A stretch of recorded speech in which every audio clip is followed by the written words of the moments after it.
जय माता की दोस्तों। इस वीडियो में हम आपको बताएंगे कि कलश स्थापना कैसे करें, क्योंकि नवरात्रि आरंभ हो गई है और नवरात्रियों में कलश स्थापना का सबसे महत्वपूर्ण योगदान होता है। और कलश स्थापना शुभ मुहूर्त शुभ समय पर ही करनी चाहिए। तो हम इस तरह से मिट्टी का सजा हुआ कलश भी ले सकते हैं, या हम सिंपल कलश भी ले सकते हैं, या हम स्टील का भी ले सकते हैं। और इसमें हमें ध्यान रखना है कि हम कलश स्थापना में हल्दी सुपारी कलश के अंदर डाल देंगे। उसके बाद इसमें हम शुद्ध गंगा जल और सादा जल भरेंगे।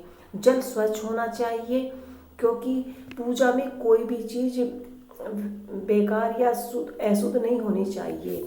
और इसमें हम माता के बाएं तरफ रखेंगे कलश स्थापना, क्योंकि सीधे हाथ की तरफ ही कलश स्थापना की जाती है।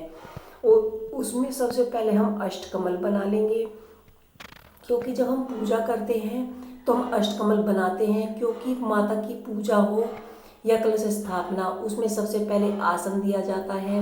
आसन देने के बाद ही हमारी कलश स्थापना शुरू होती है। तो इस तरह से चावल से आप कमल बना लीजिए, अष्टकमल। और ये ध्यान रखना है कि आपको चावल पूजा वाले ही लेने हैं, टूटे हुए चावल नहीं होना चाहिए। तो इस तरह से हम कलश को स्थापित कर देंगे। उसके बाद ये कलश स्थापना हमने माता के सीधे हाथ की तरफ की है, तो हमेशा पूजा में माता के सीधे हाथ की तरफ ही कलश स्थापना की जाती है। उसके बाद आप अशोक के पत्र ले लें या आप आम पत्र ले लें। अगर आम के पत्ते ना मिले तो आप अशोक के पत्ते भी ले सकते हैं।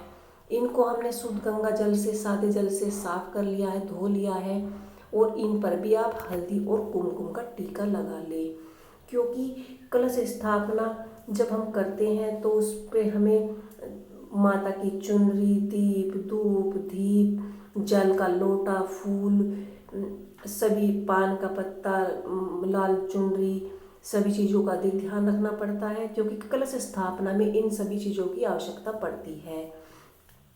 और इसमें हमने रोली चंदन कुमकुम लगा लिया है। एक विशेष बात कि हमें कलश स्थापना में नारियल का मुख किस ओर होना चाहिए। यह बहुत ही आदमी ऐसा करते हैं कि कस को जो कलश के ऊपर नारियल रखा जाता है उसे उल्टा कर रख देते हैं। लेकिन हमें पता होना चाहिए कि कलश पर जो हम नारियल रख रहे हैं वो सीधा है या उल्टा। तो एक स्थापना हमने आपको ये करके दिखाई कि आप जब भी कलश स्थापना करें नारियल का मुख ऊपर की तरफ ही होना चाहिए। तो एक तरह से तो आप इस तरह से माता की कलश स्थापना कर सकते हैं। दूसरा मैं आपको बताऊंगी, जो आपने जवारे बोए हैं, आप जवारों में भी कलश स्थापना इस तरह से कर सकते हैं। कोई भी स्टील का या मिट्टी का कलश लीजिए, उसमें भी हमें शुद्ध गंगा जल सादा जल ही भरना है। और इसमें हम सुपारी और हल्दी की गांठ या कोई सिक्का कलश के अंदर डालना है, क्योंकि जब भी हम कलश स्थापना करते हैं उसे हम खाली नहीं रखते।